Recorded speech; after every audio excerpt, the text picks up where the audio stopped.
Hello class, स्वागत है आप सभी लोग का आपके अपने एलडी स्टडी यूट्यूब चैनल में। तो पिछले कुछ दिनों से हम लोग क्या अपना तीसरा चैप्टर परमाणु और अणु डिस्कस कर रहे हैं। परमाणु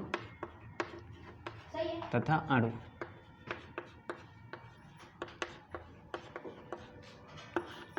एटम्स एंड मॉलिक्यूल्स।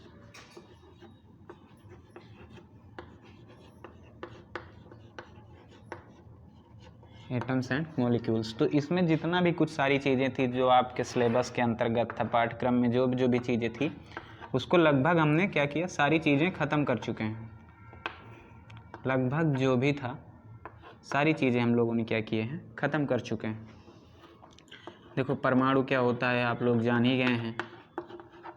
चाक चल नहीं रही वो अलग बात है, एक मिनट।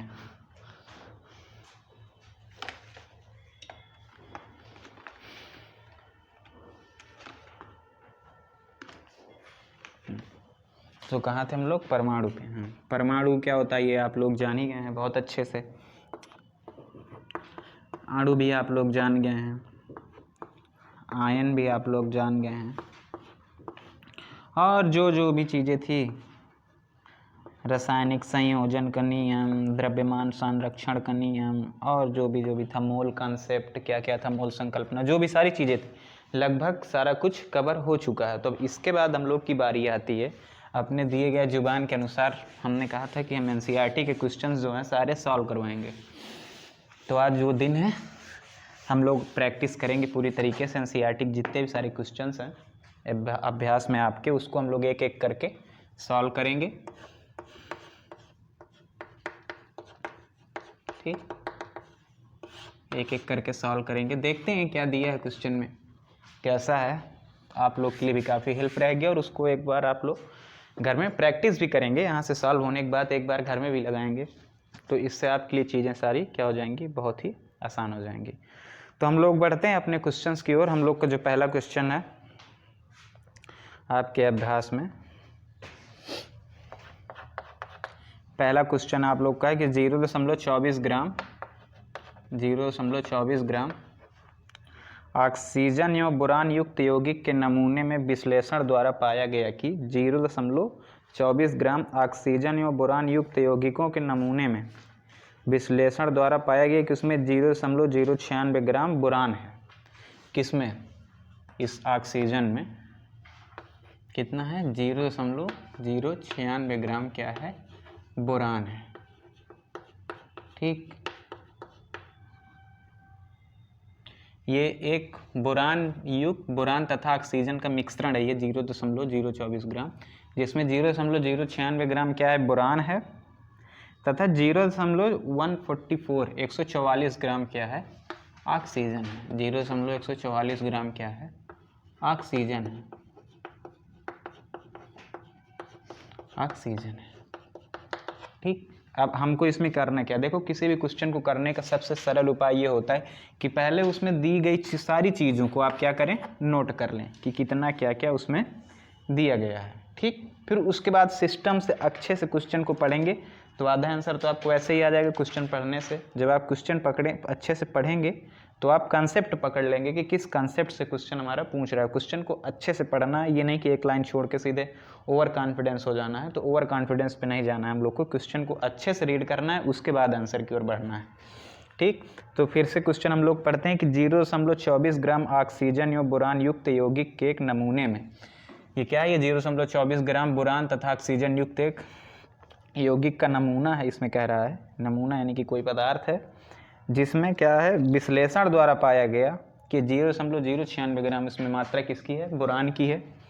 ठीक, और 0.144 ग्राम क्या है, ऑक्सीजन है। तो उस यौगिक का हम लोग को क्या करना है, प्रतिशत संगठन करना है। देखो प्रतिशत संगठन, ये पिछले चैप्टर में बताया कि जहाँ प्रतिशत संगठन होता है वहाँ क्या होता है, हम लोग फार्मूले के साथ अक्सर इंटू 100 कर देते हैं, क्या करने के लिए, प्रतिशत संगठन निकालने के लिए। तो ठीक, तो सब आइए, अब ये हमारी दी हुई वैल्यू है, तो अब इसको हम लोग कैसे सॉल्व करेंगे इसको देखते हैं।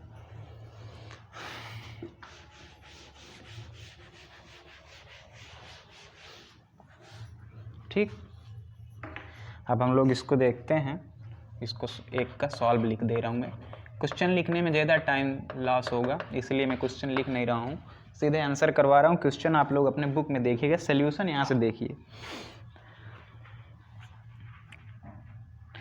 तो 0.24 ग्राम ऑक्सीजन में बोरान का भार पाया गया। ऑक्सीजन में बोरान का भार, बोरान का भार बराबर कितना हुआ?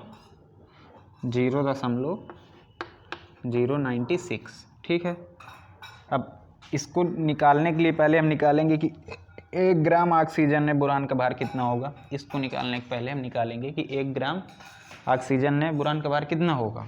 ठीक, तो 1 ग्राम हम लिखेंगे पहले कि 1 ग्राम ऑक्सीजन में बोरान का भार बराबर, बोरान का भार बराबर हम लोग क्या करेंगे, एक हम निकलेंगे तो इससे हम लोग क्या कर देना है, इससे जो है डिवाइड कर देना है।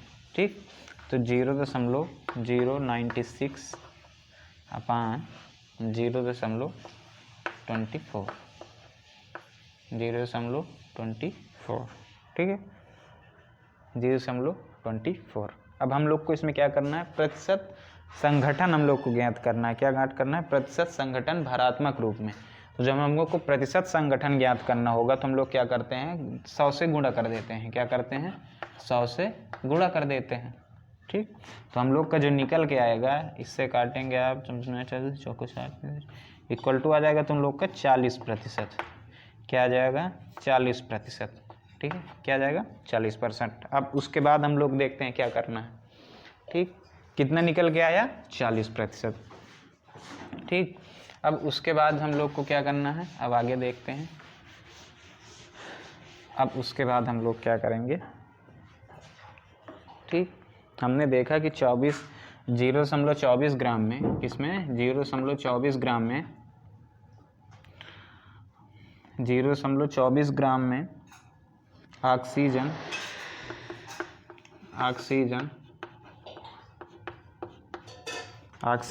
एवं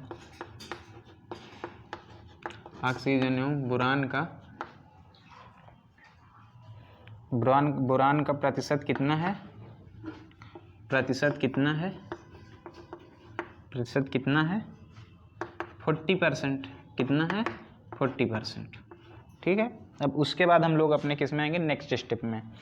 तो 0. अब हमको क्या निकालना है कि 0.24 ग्राम में, किसमें 0.144 ग्राम में, किसमें 0.144 ग्राम में निकालना है। तो हम जब को 0.144 ग्राम में निकालना होगा तो हम लोग करेंगे 0.144 डिवाइडेड बाई 0.124, क्योंकि हमको प्रतिशत में निकालना है तो हम लोग क्या करेंगे, गुणे 100 कर देंगे। 6 बार में ये कट जाएगा, 0.0 कट जाएगा, तो टोटल इसका आंसर कितना आएगा, 60%। कितना आएगा? 60%। एक आता है हमारा 40%, एक हमारा आता है क्या, 60%। ठीक, 0.24 ग्राम में ऑक्सीजन एवं बोरान का प्रतिशत कितना है, 40% है। और 0.144 ग्राम में बोरान और ऑक्सीजन का प्रतिशत कितना है, 60% है। ठीक, तो ये हमारा 2 आंसर है। बहुत ही सिंपल सा क्वेश्चन है, कुछ नहीं है इसमें, एकदम ईजी, एकदम ईजी। जो पढ़ा होगा अच्छे से सारे क्वेश्चन एकदम कर लेगा। ठीक, उसके बाद हम लोग बढ़ते हैं अपने दूसरे क्वेश्चन की ओर। ठीक, दूसरे क्वेश्चन की ओर। तो दूसरा क्वेश्चन आप लोग का क्या है, दूसरा क्वेश्चन की ओर हम लोग बढ़ते हैं। देखो, दूसरा क्वेश्चन में कह रहा है कि 3 ग्राम कार्बन को 8 ग्राम ऑक्सीजन में जलाकर कितना बनता है, 11 ग्राम कार्बन डाइऑक्साइड बनता है। मतलब कार्बन कितना है, कार्बन कितना है, 3 ग्राम है। ठीक, और किसमें रिएक्ट कर रहा है ये, ऑक्सीजन। किसमें? ऑक्सीजन में। ऑक्सीजन की मात्रा कितनी है, 8 ग्राम है, 8 ग्राम है। तो इसका रिजल्टेंट क्या मिलेगा, क्या बन रहा है, कार्बन डाइऑक्साइड बन रहा है। क्या बन रहा है, कार्बन डाइऑक्साइड। क्या बन रहा है, कार्बन डाइऑक्साइड। ठीक, कितना बन रहा है ये, 11 ग्राम बन रहा है। ये आपके क्वेश्चन में दिया हुआ है। किस में दिया हुआ है, क्वेश्चन में दिया हुआ है। मैंने पहले बताया कि जो चीज़ दी हुई है उसको लिख लो, चीज़ें सरल करने के लिए। ठीक, तो हम लोग को दिया है कि कार्बन जो है 3 ग्राम कार्बन है, 11 ग्राम ऑक्सीजन से क्या करते हैं, इसका अभिक्रिया होता है। इसमें लिखा है कि ऑक्सीजन में जलकर कार्बन डाइऑक्साइड निर्मित करता है 11 ग्राम। कितना निर्मित करता है, 11 ग्राम। यानी कि 3 ग्राम कार्बन जो है 8 ग्राम ऑक्सीजन में जलकर 11 ग्राम कार्बन डाइऑक्साइड निर्मित करता है। तो उसके बाद जो हम लोग का क्वेश्चन है वो हम लोग से ये पूछता है कि 3 ग्राम कार्बन को, किसको, 3 ग्राम कार्बन को 50 ग्राम ऑक्सीजन में मिलाएंगे। अगर 50 ग्राम ऑक्सीजन में मिलाने पर कार्बन डाइऑक्साइड कितना बनकर आएगा, कितने ग्राम, कितना बनकर आएगा। और इस प्रक्रिया को हम लोग क्या कहते हैं, हाँ और ये किस नियम पर आधारित है, ये किस नियम पर आधारित है। ठीक है, तो 50 3 कितना हुआ, 53, कितना हुआ, 53 हुआ। अब इसको देखो, या एक हम लोग चीज़ पढ़े हैं, द्रव्यमान, यहाँ पे लिख दे रहे हैं, द्रव्यमान संरक्षण का नियम, संरक्षण का नियम, द्रव्यमान संरक्षण का नियम। ठीक, और इसमें हम लोगों ने क्या पढ़ा था, इसमें हम लोगों ने पढ़ा था कि द्रव्यमान में महज सिर्फ परिवर्तन हो सकता है। क्या हो सकता है, परिवर्तन हो सकता है, न तो इसका विनाश हो सकता है, न तो इसे बनाया जा सकता है, न इसका विनाश हो सकता है, सिर्फ क्या हो सकता है, परिवर्तन हो सकता है।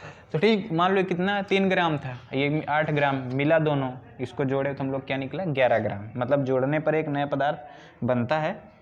3 ग्राम कार्बन तथा 11 ग्राम ऑक्सीजन को जोड़कर हमने अभिक्रिया कराया, जलाकर कुछ भी, क्या बना, 11 ग्राम जो है कार्बन डाइऑक्साइड बना। तो ये किसके नियम के, किस नियम के अंतर्गत आता है, ये आता है आप लोग का द्रव्यमान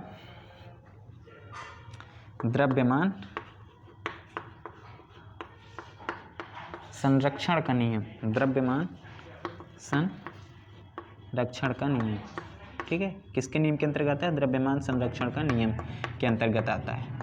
देखो, इस नियम में मैंने क्या बताया था आप लोग को कि क्या होता है, द्रव्यमान को ना तो बनाया जा सकता है, ना नष्ट किया जा सकता है, सिर्फ परिवर्तन हो सकता है। और ये क्या हो रहा है, ये ना बनाया गया ना नष्ट किया गया, सिर्फ इस दोनों को जोड़ दिया गया, तो यहाँ पे एक अलग मिल गया, तो क्या हुआ, परिवर्तन हो गया। पहले कार्बन प्लस ऑक्सीजन था, अब कार्बन डाइऑक्साइड हो गया है। ठीक, पहले 3 ग्राम प्लस 50 ग्राम, अब 53 ग्राम हो गया है। ठीक है, तो ये आपका दूसरा क्वेश्चन है। अब उसके बाद हम लोग बढ़ते हैं अपने तीसरे क्वेश्चन की ओर।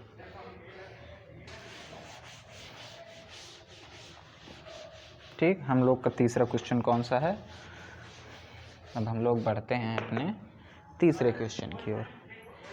तीसरा क्वेश्चन आप लोग का क्या है, देखो तीसरा क्वेश्चन आप लोग का क्या है कि बहुपरमाणुक आयन क्या होते हैं, उदाहरण दीजिए। आप लोग का तीसरा क्वेश्चन जो है पूछ रहा है कि बहुपरमाणुक आयन क्या होते हैं। तो आप दो चीज़ें जानते हैं, आप एक चीज़ जानते हैं परमाणु क्या होता है, ठीक, परमाणु क्या होता है। दूसरा आप ये भी जानते हैं कि आयन क्या होता है, आयन क्या होता है। आप दोनों चीज़ें जानते हैं। परमाणु आप जानते हैं कि किसी भी तत्व की सबसे छोटी इकाई, क्या, सबसे छोटी इकाई या छोटा कण, इकाई या कण क्या कहलाता है, परमाणु कहलाता है। क्या कहलाता है, परमाणु कहलाता है। क्या कहलाता है, परमाणु कहलाता है। ठीक, और आयन के बारे में आप ये जानते हैं कि परमाणुओं का वो समूह जिसका कुछ न कुछ अवयव होता है। ठीक है, परमाणु का वो समूह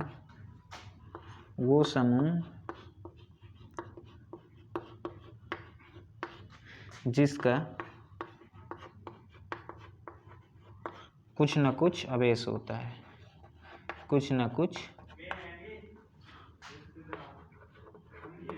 क्या होता है, अवयव होता है। क्या होता है, अवयव होता है। ठीक, परमाणुओं का वो समूह जिसका कुछ न कुछ आवेश होता है। ये हम लोग क्या जानते हैं, आयन के बारे में जानते हैं। किसके बारे में जानते हैं, आयन के बारे में जानते हैं। तो अब जो हम लोग का क्वेश्चन है क्या है कि बहुपरमाणुक आयन क्या होते हैं। देखो बहुपरमाणुक आयन क्या होते हैं, अब इसके बारे में हम लोग डिस्कस कर लेते हैं। ये छूट गए यार तुम लोग के टॉपिक से ध्यान नहीं दिए, बहुपरमाणुक आयन कहाँ छिपा रह गया। खैर कोई बात नहीं, अब कवर हो जा रहा है। बहुपरमाणुक आयन क्या होते हैं, देखो बहुपरमाणुक आयन भी वही परमाणुओं का वो समूह, ऐसे लिखो परमाणु का वो समूह जो आयन की तरह व्यवहार करते हैं, जो आयन की तरह व्यवहार करते हैं, व्यवहार करते हैं। क्या करते हैं, आयन की तरह व्यवहार करते हैं। उन्हें हम लोग क्या कहते हैं, बहुपरमाणु कहते हैं। जी अभी नहीं, अभी आयन की तरह व्यवहार तो करते हैं, लेकिन आयन में एक चीज़ क्या होता है, आवेश होता है। क्या होता है, आवेश होता है। जो बहुपरमाणु आयन होते हैं उनका एक निश्चित आवेश होता है। क्या होता है, तथा उनका एक निश्चित आवेश होता है, तथा इनका एक निश्चित आवेश होता है। क्या होता है, निश्चित आवेश होता है। क्या होता है, निश्चित आवेश होता है। ठीक, ये आप लोग का हो गया तीसरा क्वेश्चन। परमाणु का वो समूह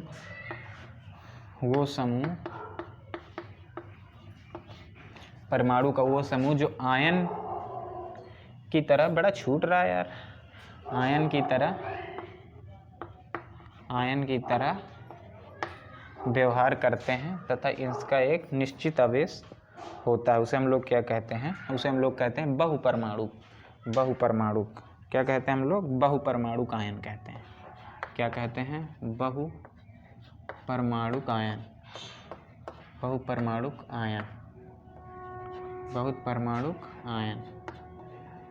ठीक, क्या कहते हैं हम लोग, बहुपरमाणुक आयन कहते हैं। तो बहुपरमाणुक आयन क्या होता है, परमाणुओं का वो समूह जो आयन की तरह व्यवहार करता है तथा इसका एक निश्चित आवेश होता है। आयन का आवेश होता है, लेकिन जो बहुपरमाणुक आयन होते हैं इनका एक निश्चित आवेश होता है। ठीक, तो ये तीसरा क्वेश्चन हुआ आप लोग का। अब हम लोग बढ़ेंगे अपने चौथे क्वेश्चन की ओर।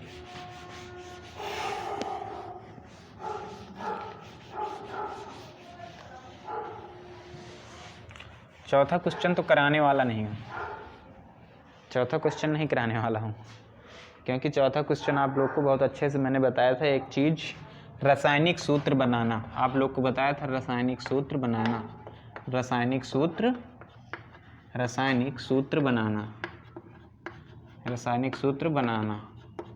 ठीक, क्या बताया था, रासायनिक सूत्र बनाना बताया था आपको। इसमें क्या बताया था, इसमें आपको बताया था कि पीरियोडिक टेबल जो है, पीरियोडिक टेबल या आवर्त सारणी जिसे आप लोग कहते हैं, इसमें आपको मैक्सिमम चीज़ें तो नहीं कह सकते, लेकिन जितना आपसे हो सकता था उसमें उतना आपको क्या करना था, याद करना था कि किसमें कितने चार्ज हैं, +1 है, -1 है, +2 है, -2 है, क्या क्या चीज़ें हैं। ठीक है, उसके बाद हम लोग क्या करते थे, चार्ज से इस तरह क्या करते थे, क्रॉस मल्टीप्लिकेशन कर देते थे, और जो निकल के आता था, जैसे मान लो MgCl निकल के आता है तो उस तरीके से हम लोग क्या करते थे, परमाणु सूत्र बनाते थे। ये चीज़ आपको मैं बहुत अच्छे से बताया हूँ।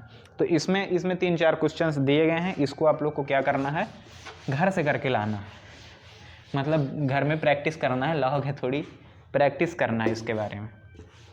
ठीक, क्या करना है, इसके बारे में प्रैक्टिस करना है। देखो इसमें क्या क्या दिया हुआ है, फर्स्ट नंबर है आप लोग का, इसमें दिया हुआ है मैग्नीशियम क्लोराइड। तो मैं इसका डायरेक्ट आंसर लिख दे रहा हूँ। मैग्नीशियम क्लोराइड का क्या होगा, MgCl2 में भी याद है कि नहीं MgCl2 होगा। दूसरा आप लोग का दिया है कैल्शियम क्लोराइड, दूसरा क्या दिया है, कैल्शियम क्लोराइड, इसका होता है CaCl2।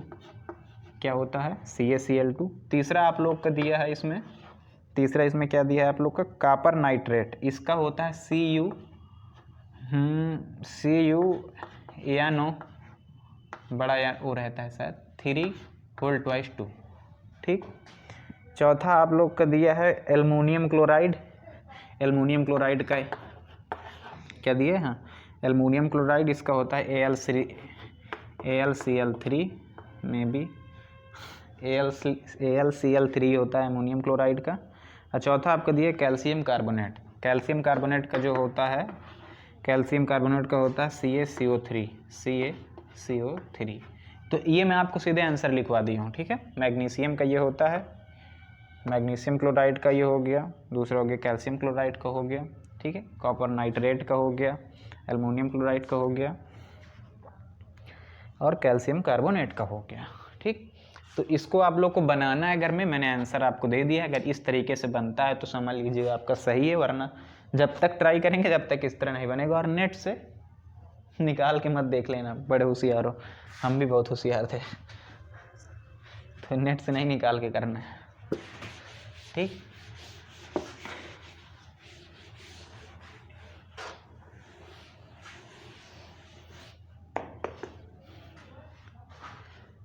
समझ रहे हैं? तो सारा कुछ समझ में तो आ ही रहा होगा ना। कितने क्वेश्चन हो गए हम लोग के? चौथा। हम लोग का एक पांचवा क्वेश्चन है कि निम्नलिखित में से, ये भी कुछ खास नहीं है, थ्योरी बेस्ड है, तो इसको भी देखो कि निम्नलिखित में ये निम्नलिखित यौगिकों में विद्यमान तत्वों का नाम बताइए, ठीक। विद्यमान तत्वों का नाम बताइए। निम्नलिखित यौगिकों में क्या है? विद्यमान तत्वों का नाम बताइए। तो ए नंबर पे आपका क्या है? बुझा हुआ चूना। क्या है? बुझा हुआ चूना। बुझा हुआ चूना है क्या है? बुझा हुआ चूना। और इसमें किसमें क्या क्या पाया जाता है? बुझा हुए चूने में देखो क्या पाया जाता है? कैल्शियम पाया जाता है। पहली चीज़ क्या पाया जाता है? कैल्शियम पाया जाता है, कार्बन पाया जाता है, ठीक, और ऑक्सीजन शायद पाया जाता है।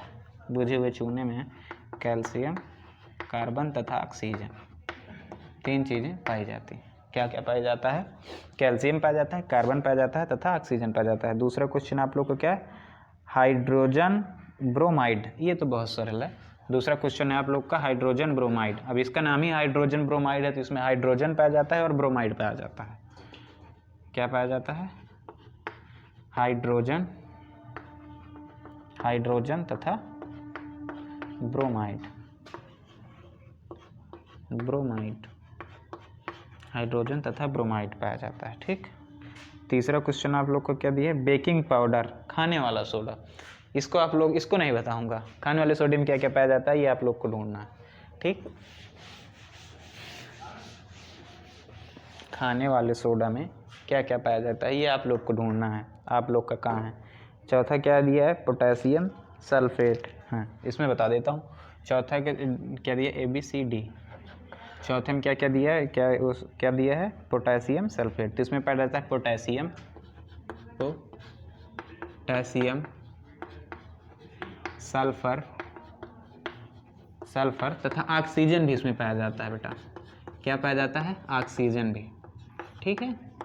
तो कंफ्यूज नहीं होना है अपन लोगों को। पोटेशियम सल्फेट में क्या क्या पाया जाता है? पोटेशियम पाया जाता है, सल्फर पाया जाता है जिसको हम लोग सल्फेट कहते हैं उसमें मिक्स होने के बाद, और तथा इसमें ऑक्सीजन भी पाया जाता है।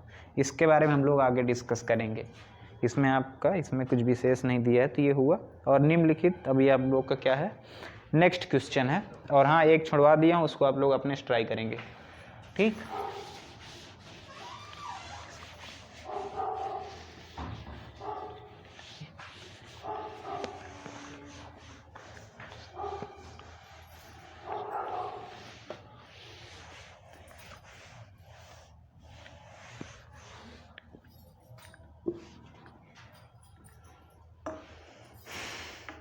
तो बढ़े हम लोग अपने नेक्स्ट क्वेश्चन की ओर। हम लोग का 6th क्वेश्चन है कि निम्नलिखित पदार्थों के मोलर द्रव्यमान का क्या कीजिए? परिकलन कीजिए, ठीक है। निम्नलिखित पदार्थों का क्या करना है? मोलर द्रव्यमान का परिकलन करना। ये कौन सा क्वेश्चन है? यह है 6 नंबर। मोलर द्रव्यमान का, मोलर द्रव्यमान का परिकलन, ठीक। क्या करना है? परिकलन। मोलर द्रव्यमान का क्या करना है? परिकलन करना है। तो इसमें क्या क्या दिया है हम लोग देख ले रहे हैं, ठीक। तो ए नंबर दिया था। अब मोलर द्रव्यमान कैसे निकाला जाता है ये चीज़ मैं आप लोग को साथ बहुत अच्छे से शेयर किया हूँ। और फिर से बोल रहा हूँ, देखो बात हर जगह घूम घुमा के कहाँ पे आ जा रही है, पीरियोडिक टेबल यानी कि आवर्त सारणी पे। अगर वो आपको अच्छे से नहीं याद होगा, नहीं पता होगा मेरे भाई, तो ये सब चीज़ें आपके लिए मुश्किल हो जाएंगी। और मुश्किल हो जाएगी तो केमिस्ट्री कहेंगे सर हमारी केमिस्ट्री लुट गई है, बर्बाद हो गई है। तो अच्छे से आप लोग आवर्त सारणी के बारे में एक बार पढ़ लेते हैं यार, मेरी बात को सीरियस लेके, तो आप लोग के लिए बहुत अच्छा हो जाता, बहुत प्लस पॉइंट हो जाता। ठीक, तो हम लोग का जो इसमें ए नंबर दिया है, क्या दिया हुआ है, कहाँ गया क्वेश्चन, इसमें दिया हुआ है एथाइन। ये कहाँ गया यार, एक मिनट,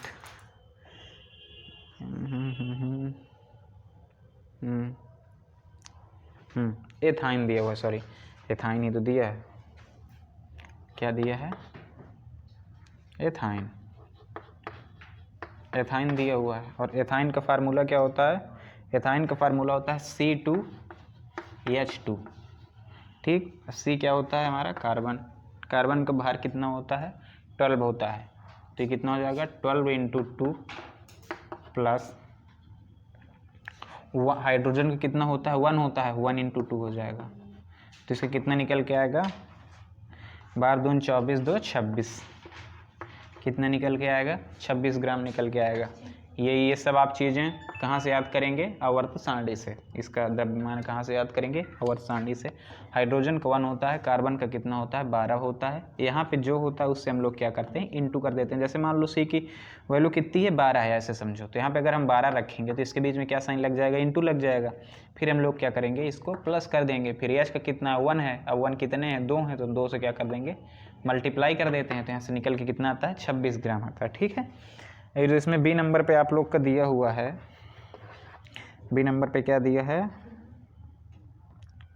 कहाँ गया B number, B B B B B sulphur अणु SS जिसको कहते हैं, इसमें दिया है सल्फर अणु, क्या दिया है सल्फर के अणु। ठीक है, सल्फर के अणु। ठीक, सल्फर के अणु में क्या होता है S8 होता है, क्या होता है S8। S कितना होता है, सल्फर का कितना होता है द्रव्यमान, सल्फर का द्रव्यमान कितना होता है 32, कितना होता है 32, तो 8 दिया है, 8 × 32। ठीक, 32 8 × कितना 32, तो इसको जब हम लोग करेंगे तो कितना आएगा 8 दूनी 16 की 6, 8 तिरिक 8 दूनी 16 की 6, हासिल लेंगे 8 तिरिक 24 125, 256 ग्राम, कितना आएगा 256 ग्राम, कितना आएगा 256 ग्राम। ठीक है, 256 ग्राम। ठीक, इसको रफ करें, थोड़ा सा जगह मिले, 256 ग्राम।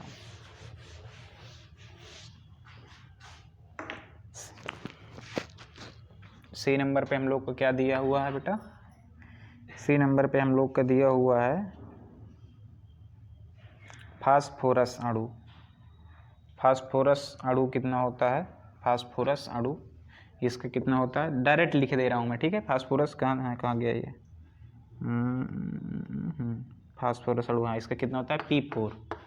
ठीक, इसका कितना होता है 4 × 31, कितना होता है 4 × 31, 4 ये है, P इससे कितना है 31, कितना इसका द्रव्यमान है, कितना निकल के आ जाएगा 4 × 4 चाहते हैं 12 124, कितना निकल के आएगा 124 ग्राम। ठीक, उसके बाद हम लोग को कौन सा है, डी नंबर है। डी नंबर पे क्या दिया है हम लोग को, हाइड्रोक्लोरिक एसिड या हाइड्रोक्लोरिक अम्ल जिसको हम लोग कहते हैं HCl। ठीक, डी नंबर पे कितना दिया है हम लोग को HCl। ठीक, तो H का कितना होता है 1 ग्राम, प्लस C का कितना होता है, C का कितना होता है 35.5। बताया था ना, कई जगह पे इसको हम लोग या तो सिर्फ 35 लेते हैं या तो 36 ले लेते हैं, लेकिन होता कितना ये 35.5। ठीक, ठीक है, इक्वल टू कितना जाएगा इसका 36.5, कितना जाएगा 36.5 ग्राम। ठीक है, इसके बाद इसमें कितना है, अभी एक और है, अभी कितना इसका एक और क्वेश्चन बाकी है, इसका एक और दिया नाइट्रेट अम्ल HNO3, ये नंबर क्या दिया है HNO3। ठीक, अब इसको भी हम लोग को करना है, किसको HNO3 को। H का कितना हो जाएगा 1 ग्राम हो जाएगा, जल्दी जल्दी करते हैं। प्लस कितना हो जाएगा 14 ग्राम हो जाएगा, प्लस कितना हो जाएगा 3 × 16 हो जाएगा, 3 × कितना हो जाएगा 16 हो जाएगा। ठीक, तो कितना निकल के आएगा 1 14 15 14 16 48 48 15 कितना हो जाएगा बेटा आप लोग का 63, कितना हो जाएगा 63। ठीक, कितना हो जाएगा 63। ठीक, इसके बाद हम लोग बढ़ते हैं नेक्स्ट क्वेश्चन की ओर। किसकी ओर बढ़ते हैं नेक्स्ट क्वेश्चन की ओर। नेक्स्ट क्वेश्चन 7वां क्वेश्चन आप लोग का कौन सा है, क्वेश्चन खो जा रहे हैं यार, एक ही पेज का है, सिर्फ इसमें क्वेश्चन पेन से लिखे हुए हैं, समझ में नहीं आ रहा है इसमें। ठीक, 7वां क्वेश्चन आप लोग का दिया है कि क्या करना है इसमें, द्रव्यमान क्या होगा, द्रव्यमान इसमें निकालना है। क्या निकालना है द्रव्यमान निकालना है, द्रव्यमान। निम्न का द्रव्यमान क्या है, द्रव्यमान क्या होगा, इसमें हम लोग को क्या निकालना है द्रव्यमान निकालना है। ठीक, द्रव्यमान निकालना है। तो इसमें दिया है 1 मोल नाइट्रोजन, 1 मोल किसमें 1 मोल नाइट्रोजन में हम लोग को क्या निकालना है द्रव्यमान निकालना है। 1 मोल किसमें 1 मोल कहाँ गया नाइट्रोजन परमाणु, नाइट्रोजन परमाणु हम लोग को क्या करना है द्रव्यमान निकालना है। देखो ठीक, तो इसका एक फार्मूला लिख लेते हैं हम लोग कि द्रव्यमान बराबर क्या लिखेंगे मोलर द्रव्यमान इंटू मोलों की संख्या, मोलर द्रव्यमान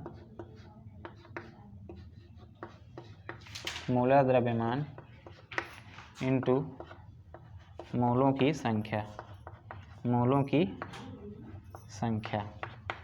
ठीक, मोलों की संख्या।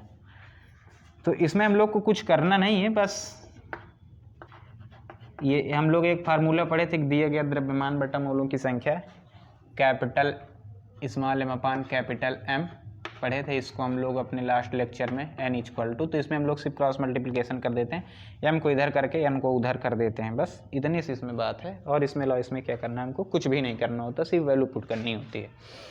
ठीक, तो आओ इसको देखते हैं, एक क्वेश्चन इसके करते हैं, बाकी आप लोग करेंगे, क्वेश्चन बहुत हैं। ठीक, इस तरह में क्या होगा आप लोग का टाइम पे फालतू में जाएगा, कोई मतलब नहीं निकलेगा।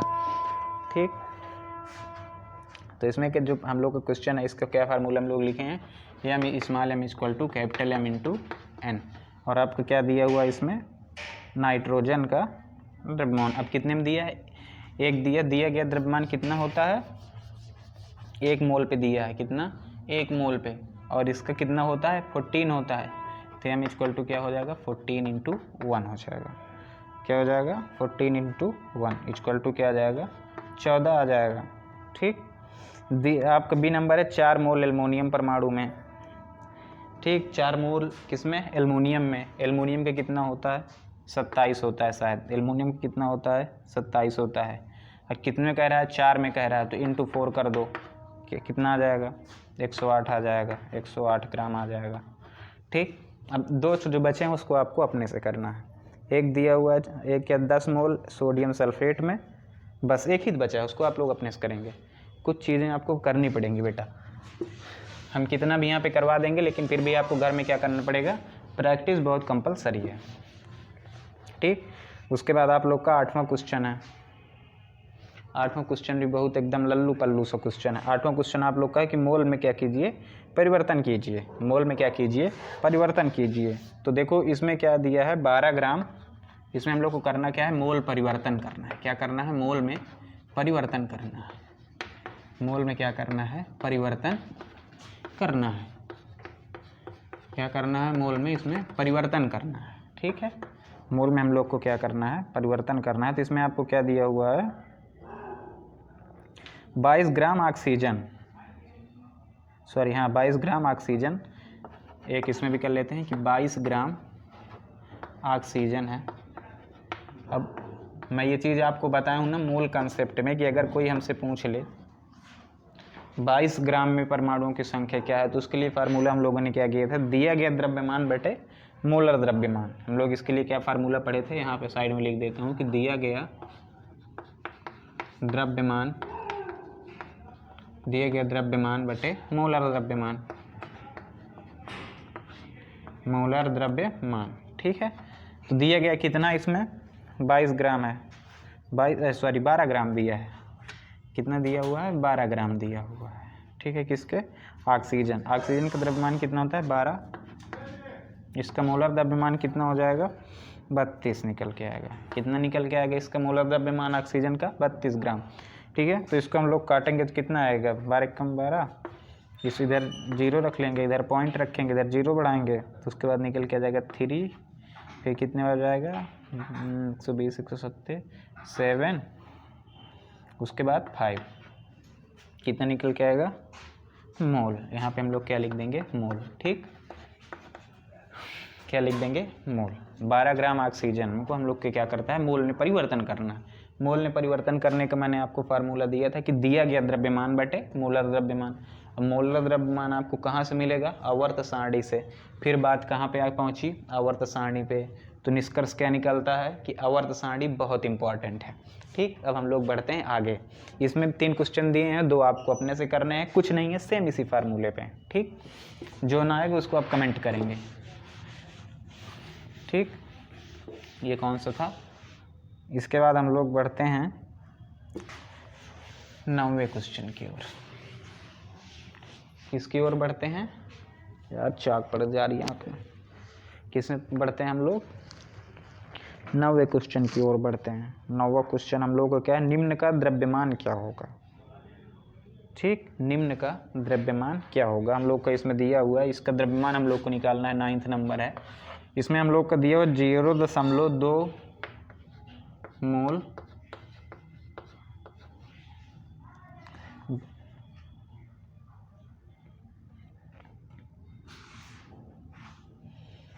.2 मोल, सॉरी हाँ 0.2 मोल ऑक्सीजन, क्या, ऑक्सीजन के परमाणु। इसमें ऑक्सीजन के परमाणु में,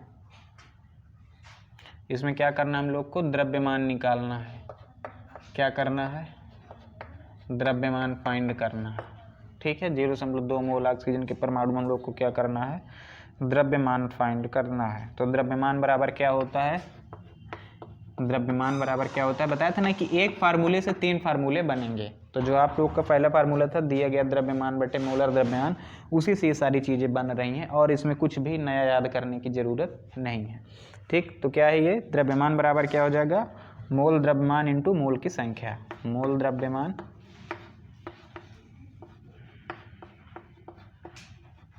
गुणे मोल की संख्या, मोल की संख्या। ठीक, क्या हो जाएगा, मोल की संख्या हो जाएगी। तो ऑक्सीजन का कितना होता है, 32 होता है। मोल द्रव्यमान ऑक्सीजन कितना होता है, 32 होता है। दिया कितना है, 0.2 दिया है। तो 32 इंटू कितना हो जाएगा, 0.2 हो जाएगा। जब 0.2 निकल के आएगा तो कितना निकल के आएगा, 6.4 ग्राम। कितना निकल के आएगा, 6.4 ग्राम। ठीक है, अब इसका दूसरा वाला हम लोग का क्या दिया है, सेम टू सेम इसी पे है। दूसरा इसमें क्या दिया है, 5 मोल जल के अणु में। जल में क्या होता है, H2O। H2O का द्रव्यमान कितना होता है, 18। कितना होता है, 18।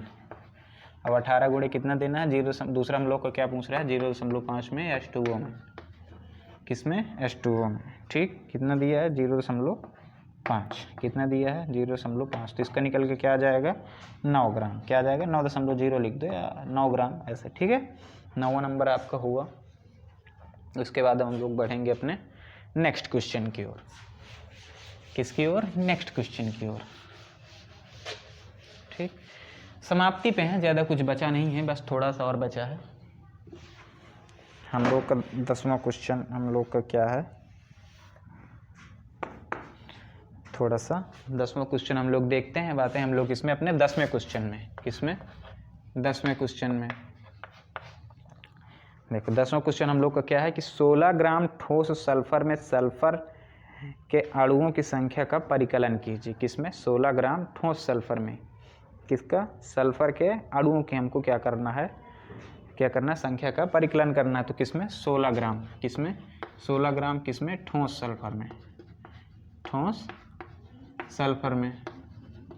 ठीक, किसमें करना है? अणुओं की संख्या का हम लोग को क्या करना है? परिकलन करना है। तो ठीक है, तो अणुओं की संख्या का फार्मूला बताया था ना आपको। अणुओं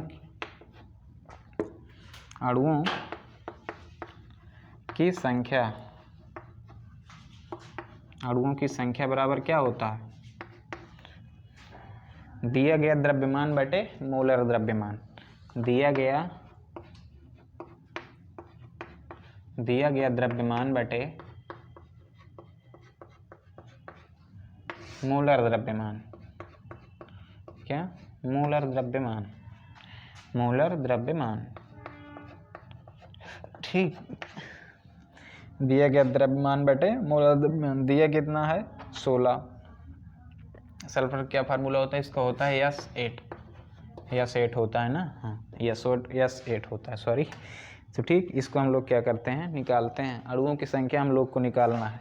तो इसमें हमको क्या करना है? अणुओं की संख्या निकालने के लिए 1 मोल बराबर जितने अणु होते हैं उससे हम लोग को क्या करना होगा? इनटू मल्टीप्लाई करना होगा। यानी कि इसमें हम लोग को 6.022 इंटू 10⁻23 से गुणा करना पड़ेगा। ठीक, तो आओ इसको देखते हैं। कुछ खास इसमें है नहीं, सस्ता सुंदर से टिकाऊ से क्वेश्चन है, इजी सब कुछ है, टफ तो कुछ है ही नहीं इस संसार में। ठीक है, बस अपना एफर्ट मायने रखता है। तो 16 ग्राम और इसमें कितना हो जाएगा? S8 का कितना निकल के आया था? 256 ग्राम इंटू 6.022 इंटू 10⁻23। ठीक है, कितना निकल के आएगा? 10⁻23। तो इससे इसको आप लोग क्या कर देंगे? डिवाइड कर देंगे। ठीक है, ये कैलकुलेशन करना आपका काम है, ये भी सारा कुछ मैं कर दूंगा तो आप लोग क्या करेंगे? लेट के वीडियो देखने से थोड़ी ना पढ़ाई होगी भाई। तो इसमें निकल के आएगा 3.76 इंटू 10⁻22 निकल के आएगी, 22 निकल के आएगी 10⁻22 अणु। ठीक, कितना निकल के आएगी? 10⁻22 अणु। ठीक है, ये आप लोग को कौन सा था? 10वां था। इसमें हम लोग को क्या करना था? अणुओं की संख्या ज्ञात करनी थी। क्या करनी थी? अणुओं की संख्या ज्ञात करनी थी। तो हम लोग इसका फार्मूला पढ़ें कि दिया गया द्रव्यमान बटे मोलर द्रव्यमान। हमें अणुओं की संख्या ज्ञात करनी थी, तो 1 मोल बराबर क्या होता है? कितने अणु होते हैं? 6.022 इंटू 10⁻23। और इसको हम लोग को क्या करना था? मल्टीप्लाई में लाना था। तो हम लोग बस इतना से इसमें क्या था? अंतर था। तो हम लोगों ने दिया गया द्रव्यमान कितना था? 16 और यस सल्फर का क्या होता है? S8। हम लोगों ने क्या किया? उसका द्रव्यमान निकाला, कितना आया? 256 गुणे क्या कर दिया? 6.022 गुणे 10⁻23। जो हम लोग को उत्तर निकल के आएगा लास्ट में 3.76 गुणे 10⁻22। ठीक, एक आखिरी क्वेश्चन आप लोग का शायद ये बचा हुआ है। ठीक है, एक आखिरी क्वेश्चन आप लोग का बचा हुआ है। तो आखिरी क्वेश्चन में हम लोग चलते हैं।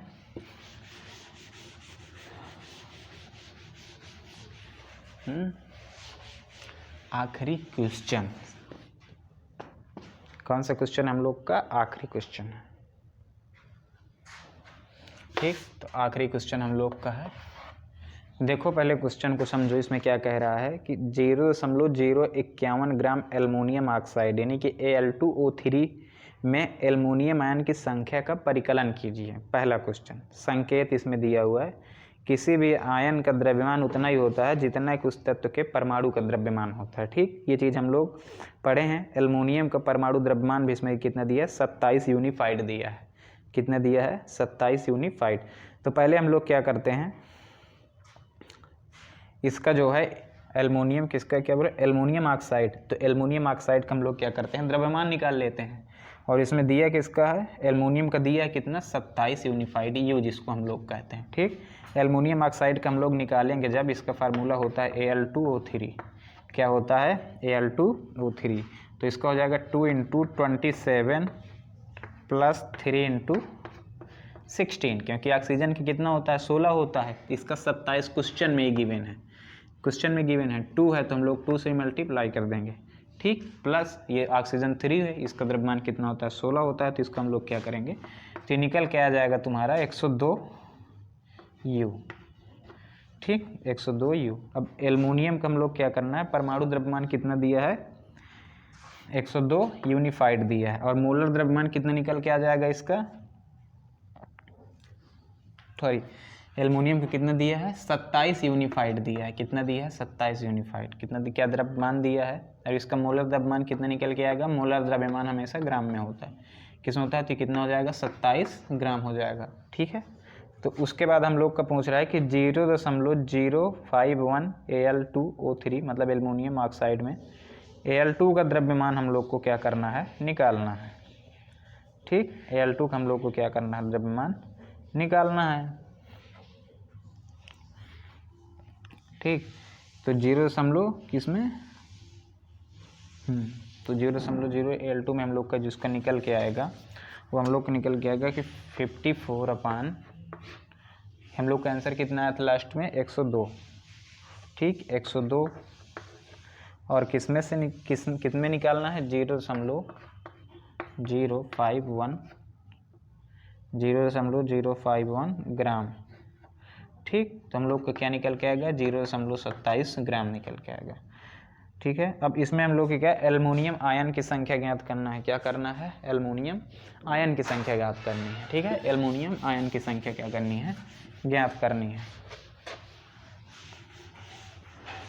ठीक, अब एल्युमिनियम आयन की संख्या ज्ञात करने के लिए आप लोग का फार्मूला वही है, दिया गया द्रव्यमान